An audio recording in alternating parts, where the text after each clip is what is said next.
Hi everybody, thank you for joining me today on my channel. My name is Chris with Kristen Crafts, and today I am bringing you the first process video for our July Build-A-Page series. And this month is Moira is joining me. Christy is taking the month off, so yeah, make sure you stop over by Moira's channel and give her some love. I'm concentrating on Christmas this year, and I'm scrapbooking some older photos. I also took a Bow Bunny paper pad from 2018 that was almost used up, and I broke it down, and that's what I'm using for my layouts this week. So for this layout, I am scrapbooking my sister and her family, and I'm going to go ahead and use the border strip paper that came with it. I'm going to cut two of them out, one that has the bells on it and one that has Christmas lights, and I'm just going to put it at the top of the red paper and another strip at the bottom of the red paper. This is kind of a go-to design that I use, especially when I have a lot of pictures that I need to get into the album. I like doing these kind of go-to designs that they look different every time you do them, and especially if you switch the designs between the different albums. It just is a way of getting multiple photos on and getting a event scrapbooked in the album.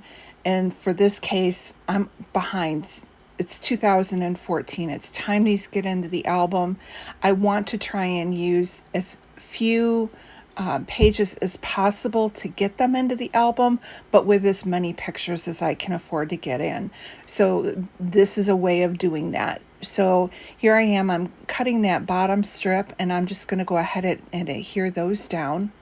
Now for the pictures, I'm going to go ahead and use the green background paper, or that green paper, and I'm just going to go ahead and mat them just like you see right now on the layout. I'm just going to put them on the green. And I really wanted to pop. My sister's wearing red, the girls are wearing green skirts, they're all dressed up festive, so I wanted to really pull out those classic colors that were in my pictures. So here I'm just laying them down. And again, it's kind of a go-to design. I will just, once I have these photos matted, I'll cut them into a square.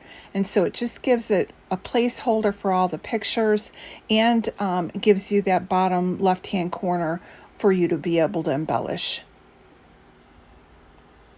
So I'm just going to use my Fiskars trimmer.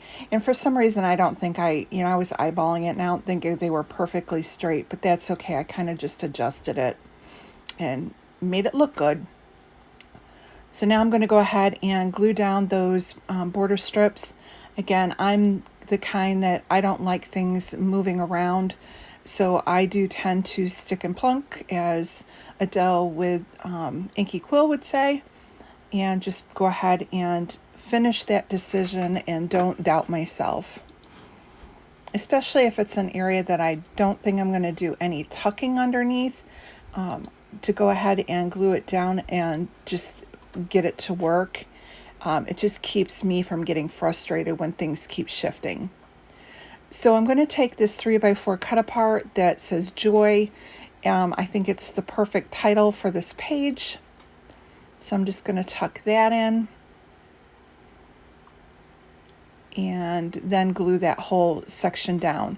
Now I think I'm going to go higher with the photo mat, just because the Joy has the greenery that is in the border strips, and so I didn't want it to kind of blend in.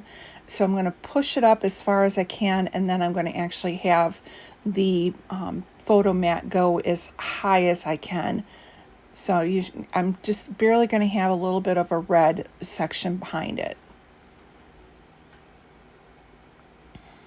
This layout was really quick to put together. It only took me 25 minutes. So, I mean, not counting the time it took when we were putting embellishments and things together. But again, it shows that, you'd spend time on the weekend, maybe a few hours in your room making a few page kits. When you do have time to go in and actually scrapbook, it takes no time at all because everything was already there.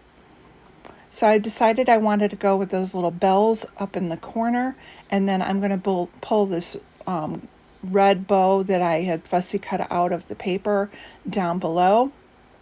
Now I'm just looking to see what else I can put into place. I have one of those presents that I just kind of put into place there. I decided I wanted to use up these 2 gold snowflakes. They're the last 2 I have left. So I'm going to go ahead and use one of those epoxy snowflakes up above and another one with this cluster with the bow.